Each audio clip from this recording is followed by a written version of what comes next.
Hello and welcome back, my dear students, to this e-learning. Here, in this video, we will be discussing chapter 16, 17, 18, and 19 of Swami and Friends by R.K. Narayan, and this will be the last video for this long reading text. I hope you have already watched the previous videos. If not, kindly watch the videos which was uploaded earlier so that you are able to have a clear understanding of the text. Moving on, we have chapter 16, Swami Disappears. Okay, Swami's father, in this chapter, you will find that Swami's father walks through town ashamed of himself as he moves towards the Sarayu river. He is planning to look for Swami's body in the water and feels ridiculous doing so. But he also feels unable to return home without finding news of his missing son. Swami's mother and grandmother are at home, dazed and demented, with worry about Swami. Swami's father thinks back to earlier in the evening when he had not yet been worried about Swami and had only gone looking for him to please his wife and mother. He checked Swami's school as well as Rajam's house and was unable to find Mani's house. He returned home after an hour without news, which made Swami's mother and grandmother even more nervous. Eventually, their worry began to rub off on him and he became convinced that something had happened to Swami. Granny seems to blame him for Swami's disappearance, but he thought back over his action during the day and couldn't think of anything that would have driven Swami away. He went out again, leaving his wife crying at home. Swami's father considers checking the hospital, but thinks that he is not brave enough to see Swami injured if he is indeed inside. Instead, he goes towards the river, praying and wondering what he will do if he does find Swami's body in the water. However, he sees nothing but shadows on the water and proceeds to the railway station. He walks along the railways for about a mile and finds nothing, stopping once to see whether a wet patch is blood. When he finds that it is water, he thanks God. Chapter 17, The Day of the Match. Swami walks alone on a road branching off the familiar trunk road of Malguri. He walks for a mile and finds the road quite deserted and unfamiliar. He wishes to be back on the trunk road and realizes that he had been walking for hours. Swami misses home, imagining all of the food the cook makes and thinking of eating with his mother. As the sun begins to set, Swami rests and then decides to go home. He thinks that his troubles at school don't matter after all, and he is surprised that he ever thought he needed to run away. Swami regrets not telling his father what happened and is especially sorry to miss cricket practice leading up to the match. Swami walks towards home, thinking of the excuses he will give his parents. After some time, he feels that he should have reached the trunk road, but still seems to be far away on an unfamiliar road. Night falls and Swami becomes nervous, realizing that he might still be far from home. He begins to walk faster and is unnerved by the uncanny ghostly quality of birds fluttering in the quiet trees. As Swami continues, he wishes to run but is afraid of making noise. He feels that his senses become more keen, hearing small noises that he cannot identify or understand. Eventually, Swami even hears his name whispered, though the you know through the night, and thinks that he sees a monster crouching in the shadows, though it turned out to be a group of trees. Swami looks forward to reaching the trunk road soon and feel a momentary ecstasy when he comes into a clearing that looks like a trunk road and he is able to see the stars overhead. He decides to go forward without resting, but quickly realizes that the road he is on lacks some of the signs of the trunk road and is possibly a different location. Beginning to walk away,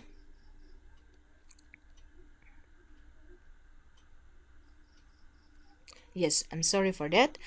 Beginning to walk away, he soon finds himself, that he has lost in tall grasses and has to turn back the way he came. Pushing Swami is, you know, uh, Swami is forced. Swami is forced to accept that he is far from home late at night, and then he doesn't know how to get back. He becomes faint with fear and is barely able to continue walking, and he feels the dark world around him closing in with a sense of inhumanity. Swami falls to the ground and cries aloud, praying for someone to rescue him. With his imagination running wild, Swami thinks he sees a succession of deadly creatures, elephant, tigers, cobras, even demons attacking him. Soon he falls into a fantasy that he is playing cricket in the coming match, playing well and watching his team win, with the odd addition that the board school headmaster is playing for the opposing team. He collapses with exhaustion, imagining that he is still on the cricket field. Ranga, a man who drives a cart, is out on an early morning journey. When his bull stops unexpectedly, Ranga is surprised to find Swami sleeping in the road in front of his cart, and at first thinks he is dead, but soon realizes that Swami is a living boy from the town. Unable to imagine how Swami got here, Ranga decides to take Swami to the office of the nearby district forest officer, who will know what to do with him. Swami regains consciousness and does not understand where he is. At first, he thinks he is at home, but then begins to remember his recent ordeal and looks around him in confusion, unable to see clearly. He sees and hears a man talking to him and wonders why his father is there with him. The man says that his father will soon arrive, which makes Swami even more confused. He wonders whether the man is his father and whether or not he is. What is he doing there? The man turns out to be Mr. Nair, the district forest officer. He recalls helping to revive Swami and notes that Swami was not at all able to explain who he is, where he is from, and what happened to him. Now he finds Swami outside practicing cricket bowling with a tree and some rocks. Swami thanks Mr. Nair for helping him and says how eager he is to get back in time for his match. He asks what day it is, and Mr. Nair tells him it's Sunday. Swami is horrified at this news because the match is on Sunday, but Nair quickly amends what he said and tells Swami that it is Saturday. He promises to get Swami home by evening if he can explain who he is. Chapter 18, The Return. On Sunday afternoon, the cricket match between MCC and YMU is underway. The MCC is losing and Rajam is furious, in particular regretting that his team doesn't have a good bowler. Rajam's father interrupts the game to give him a letter about Swami, from which Rajam learns that Swami is safe. Rajam's father planned to leave and give the letter to Swami's father and asked Rajam if he would like to come. Rajam declines, saying that he doesn't care about Swami and wants to stay at the match. Rajam begins to tell Mani that Swami is safe, but then remembers that he has resolved not to care about Swami and stop talking before giving Mani the news. Back at home, Swami is contented at the attention and concern that his family and other visitors feel for him. In addition to his delighted mother and grandmother, Swami is surrounded by friends of his family, all of whom are glad to see him home safely. In the midst of the celebration, Swami remembers Mr. Nair and feels guilty for not saying goodbye to him after he rescued him and treated him well. He is also touched by the memory of how kind Rajam's father and his own father were, and he remembers with happiness how everyone laughed when he told the story of his conflict at school. Mani arrives to visit Swami, and the two friends go into the backyard to talk. Mani has heard the news of Swami's disappearance from Rajam and calls him a fool for running away from the board school headmaster, but he also expresses concern for Swami and asks where he was when he went missing. Swami tells Mani the whole story of his terrifying night being picked up by Ranga and then being rescued by Mr. Nair and forgetting to say goodbye. Mani recommends that Swami write him a letter of thanks, and Swami agrees, saying how grateful he is that Mr. Nair returned him in time for the cricket match. Mani explains to Swami's dismay that the cricket match has already happened earlier that day, that is Sunday. He tells the story of the team's defeat and the way in which it was Swami's fault for being absent. Swami is devastated and changes his mind about writing to Mr. Nair, who told him that it was only Saturday. Mani also tells Swami that Rajam is furious with Swami and will never speak to him again. Swami begs Mani to help him reconcile with Rajam, but Mani says there is nothing he can do. Swami plans to see Rajam the following morning and also informs Mani that he will be returning to the board school the following week. Chapter 19, the last lesson, that is parting present. 10 days later, Swami gets up early in order to get to the train station from which Rajam is about to leave. Rajam's father is being transferred to a new city, which Rajam learns the previous evening from Mani. Swami feels desolated, knowing that Rajam will soon be gone, unable to imagine life without him. In particular, Swami is ashamed because he has not found the courage to go and see Rajam since missing the cricket match. When Swami heard the news from Mani, he asked Mani to come to his house early the next morning to go to the station with him, but Mani said that he could not because he would be sleeping at Rajam's house. Knowing that he is missing their final night together fills Swami with despair and jealousy. After Mani leaves to go to Rajam's house, Swami looks through his possessions for something to give to Rajam as a going away present. He considers giving Rajam back the green clockwork engine Rajam gave him the previous year, but worries that Rajam might take it as a sign that Swami no longer wishes to be friends.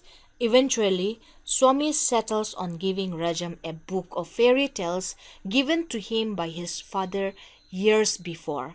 Swami recalls that he has never been able to read the whole things because of all the unknown, unpronounceable English words in it, and thinks that Rajam will be able to read it. He inscribes it to his dearest friend. Swami arrives at the station in the dark early morning, holding the book of fairy tales. He sees Rajam and Mani get out of a car along with Rajam's family. He sees how tidy and refined Rajam looks and loses his courage, hiding in the shadows rather than going to speak to him. Rajam remains surrounded by his family and a group of policemen, and Swami is unable to find a gap in which to speak to Rajam. The train arrives and Rajam's mother gets in as the policeman say goodbye to Rajam and Rajam's father. Swami finds Mani and asks if Rajam will speak to him, and Mani says that he will. Rajam gets into the train and Swami asks for Mani's help, giving him the book. Mani runs to the window and calls to Rajam that Swami is there to say goodbye, but Rajam replies only by saying goodbye to Mani. Mani points out Swami again and Swami calls out to Rajam in despair. After looking at Swami for a moment, Rajam says something, but his words are drowned out by the noise of the train. The train begins to move. Swami hands the book of fairy tale to Mani in panic, and Mani runs alongside the train to give it to Rajam. Rajam takes the book and waves goodbye as the train departs. Swami waves back, watching as the train vanishes from sight. Swami tells Mani that he is glad he got to say goodbye, and Mani tells Swami that Rajam will write to him. Swami is surprised, but Mani claims that he gave Rajam Swami's address. Swami accuses Mani of lying and asks him what the address is. Mani is unable to say. Still, he insists that he did give the address to Rajam. Swami looks at Mani and is ultimately unable to tell whether he is joking or is sincere. So my dear students, this is the end of this long reading, and this is the end of this video also. I hope you have followed all the video and you have already understood and following the video one after the other. If not, as I mentioned before, I suggest you to watch the previous video for a very clear understanding. Thank you.